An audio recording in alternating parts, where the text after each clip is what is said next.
Another thing to remember about slope is that we have to be able to deal with parallel slopes and perpendicular slopes. All right, this will be important because we're going to have to be able to do some equations that have parallel and perpendicular.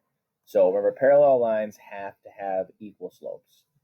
And the one thing we're going to want to look out for is another form of the equal slope. So if I had 2/3 and then I had another line that had 4/6, those are parallel because this reduces to 2/3.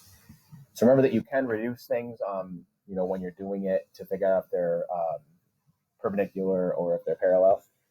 Perpendicular slopes are where you have to flip the fraction over and change the sign of the fraction. So remember that when you take 2/3 and you make it perpendicular, it becomes 3/2 with a negative in front, not -3/-2, because that would be positive again, and that's not flipped with the opposite sign.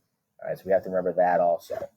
And then be on the lookout for things like this. All right, -5/4, this is 8/10, but 8/10 is 4/5. So those two would be perpendicular. All right, one more thing about these.